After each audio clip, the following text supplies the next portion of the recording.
Difference between the jail system and prison system. In jail, prior to sentencing, he or she awaiting trial or transfer, inability to post bail, detainees pick up and suspicion of committing a crime. And in prison, after sentencing, if it is only convicted for a long time. So in jail, short-term sentence, usually less than 1 year with median duration of 48 hours. In long-term sentence, in prison, usually greater than 1 year with the mean duration of 3 years. So in amenities in jail, it is minimal or very limited. Unlike in prison, more extensive amenities, exercise areas, common areas for eating and socializing, church facilities, and educational facilities. Because in prison, it's a long-term sentence, unlike in jail, short-term. So, syempre, in prison, mabuburyo ka niyan, kaya it's more extensive in amenities.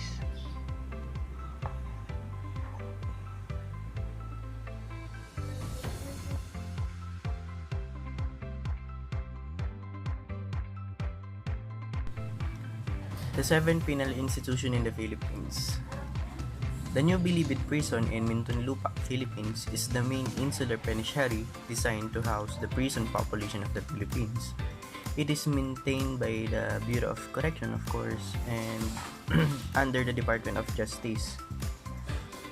As of October 2004, it has inmate population about 16,747 inmates.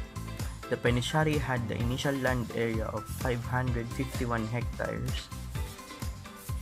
104 hectares of the facility were transferred to a housing project of the Department of Justice, and the Bureau of Correction has its headquarters in the NBP Reservation. Next is the Correctional Institution of Women in Mandaluyong and Mindanao, Panabo, Davao. The Correctional Institution for Women is a women's prison located in Mandaluyong, Metro Manila, Philippines. The prison is operated by the Bureau of Correction, of course, and the CIWM is the most recent facility organized in the Bureau of Correction. It was only inaugurated in September 18, 2007, so bago lang pala to, it's 2007. The second institution were branched out from the first and only penal establishment dedicated in the rehabilitating female offenders.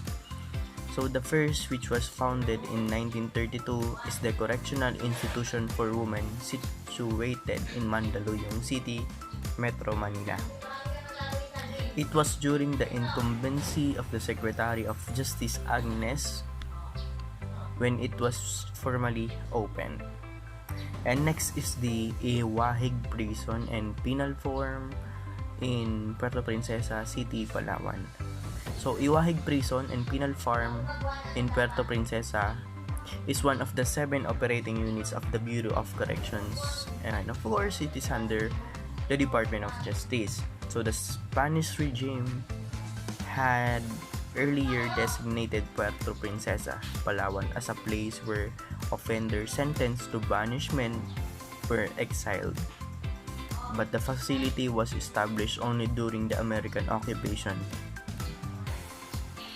Governor Luke Wright authorized the establishment of a penal colony in the province of Palawan on November 16, 1904. This penal settlement, which originally comprised an area of 22 acres, served as a depository for prisoners who could not be accompanied at the Bilibid prison in Manila.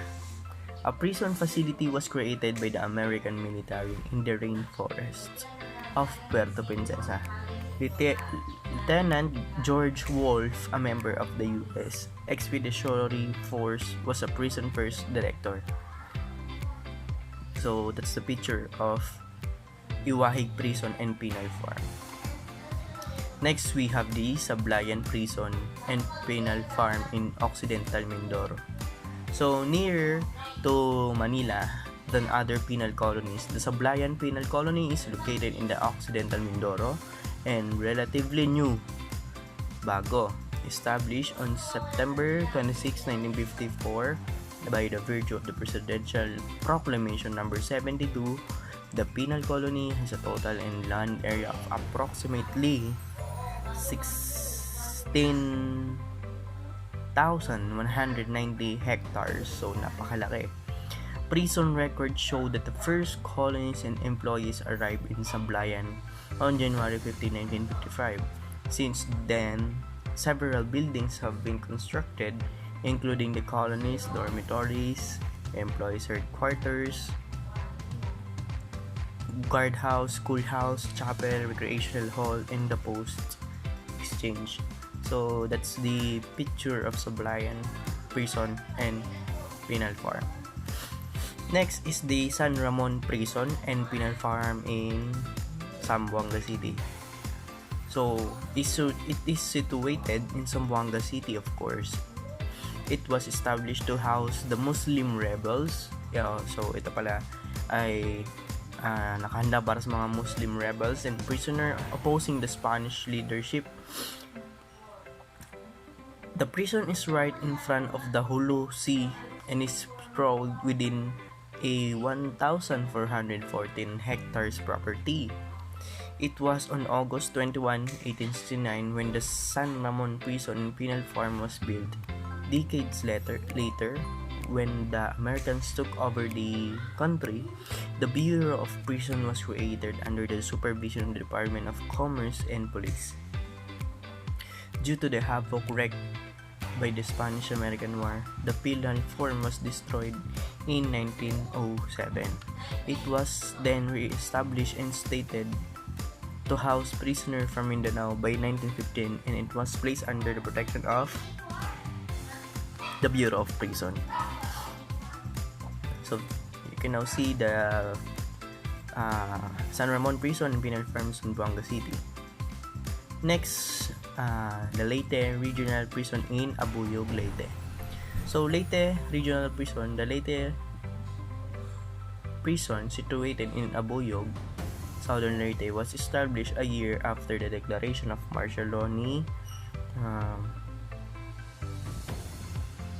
dating Pangulong Ferdinand Marcos noong 1972 by the virtue of the Presidential Decree number 28, while it is plantilla and institutional plan were almost they lacked and found made by the prison unable to realize its full potential, and its facilities are often below par compared with those of other subordinate penal form. The Leyte Regional Prison has an inmate capacity of 500 inmates only. It follows the same agricultural format as the main correctional program, in addition to the same rehabilitation activities. The prison admits convicted offender from Region 4, Region 6, and from the National Penitentiary in Muntinlupa. So that's the Leyte Regional Prison. And last one, the Davao Prison and Penal Farm in Panabo, Davao. So it was established on January 21, 1932 in Davao del Norte. It has land area of 30,000 hectares with a prison reservation of 8,000 hectares. So during the World War II, the Davao Penal Colony was the biggest prison established in the country, which was used to the Japanese invading army as their imperial garrison. So during World War II, it was used by the Philippine American Armed Forces, where than 1,000 Japanese were treated in the accordance with the order of American Commanding Office. The Japanese Imperial Force attacked Davao on December 20, 1941, and the colony was among the establishment was there taken over by the Imperial Army.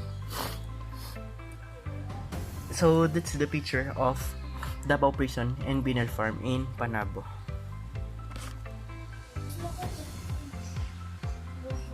Republic Act 10592 or the Good Conduct Time Allowance Law, the measures newly drafted guidelines stated, the convicts of heinous crime are ineligible to benefit it.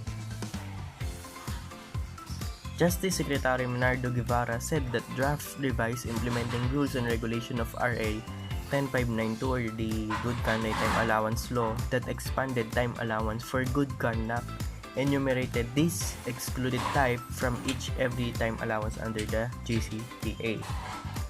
So, the IRR also put down specific crimes considered as heinous crime following Supreme Court jurisprudence in RA 7659 or the Heinous Crime Act, which imposed death penalty on a crime deemed grievous, odious, and hateful offense. Among the crime listed as a heinous crime under the RA 7659 are the following: the treason, piracy in general community, and mutiny in the high seas in the Philippine waters, qualified piracy, qualified bribery, parricide, murder, infanticide, kidnapping and serious illegal detention, robbery and violence against or intimidation of person, destructive arson, rape, importation, distribution and manufacturing of possession of illegal drugs.